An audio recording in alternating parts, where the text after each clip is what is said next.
Let's go over the different types of inverters. So we have three main different types. We have a string inverter, and there's different string inverter brands in Solus. This is just what we have right now.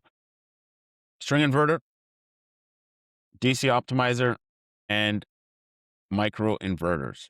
So we're going to start with string inverter. This is the traditional way that inverters have been built for a long time. And you're going to have to bear with me because I'm going to try to make a nice drawing, but it might not be nice, but it will be a drawing. So this is an inverter, and that will be located in your garage, in your basement somewhere. Now you have lines that go up to the solar panels, and this is going to be the tricky part. So I'm going to draw not too many. Let's say 4 goes up and your line comes back down. So we got 4 solar panels here. Now, if we have no shade, nothing blocking the panels, these are producing as much power as we need. 400 watts each, let's say. So we're getting 1600 watts back at the inverter. Fantastic, no problem. Now, if we get shade on this portion of the panel, let's just say for fun here, we're going to divide it in 6 because all modern panels have bypass diodes, which essentially divide them in 6, but we're going to lose the 6 of that panel. Well, now we're down to,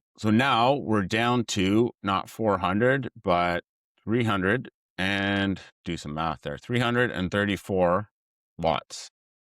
If it's in a string, the downside is it's going to do the same thing to each panel. And the reason for that is all the voltage and amperage characteristics have to match. So each panel is going to be down to 334 watts. Now, that gives us not 1600 watts anymore, but 1336 watts. So that's a big drop. Only really a problem if you have a lot of shading on your roof. I know snow is going to be an issue as well. Thing is, you're not really producing that much power if there's snow on the panels anyways, unless for some reason half the panels are covered with snow and it's extremely sunny that day. Doesn't happen too often, pretty rare occurrence.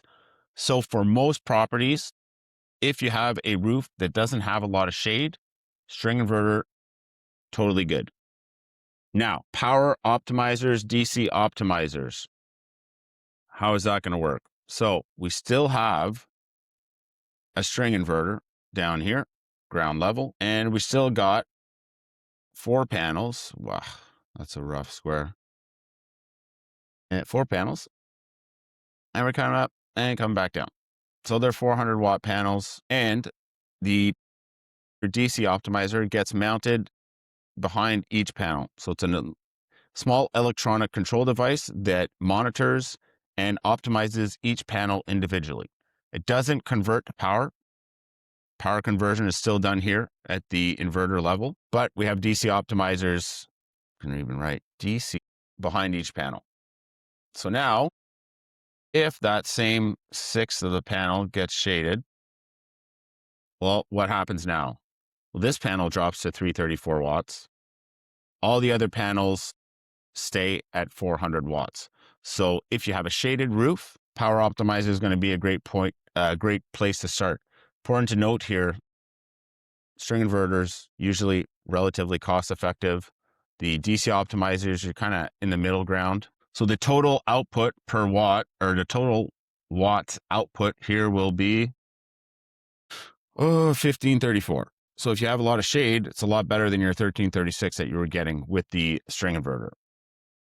But one downside is we still have a central string inverter. So if this thing goes down, your whole system is down.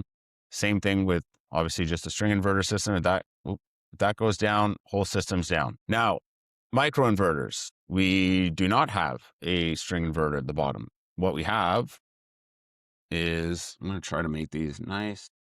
And we got same thing here, box on the back, except those are microinverters. So what this means, we got 2 benefits here. If this panel gets shaded, top 6 portion, this one drops to 334 watts output. All the other panels are not affected because they're individually optimized, individually monitored. and the power conversion actually happens at the panel level. So what that means is, let's say this microinverter fails completely. It's dead. The rest of the system keeps operating. Nothing happens. So in the two other options, if your inverter fails, your whole system's down, you might miss out on some production. With a microinverter, only the panels connected to the microinverter are affected. So you could have one panel, one microinverter completely down, the rest of the system's operating.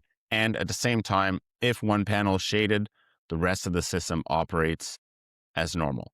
So the downside, because it sounds great, is big bucks.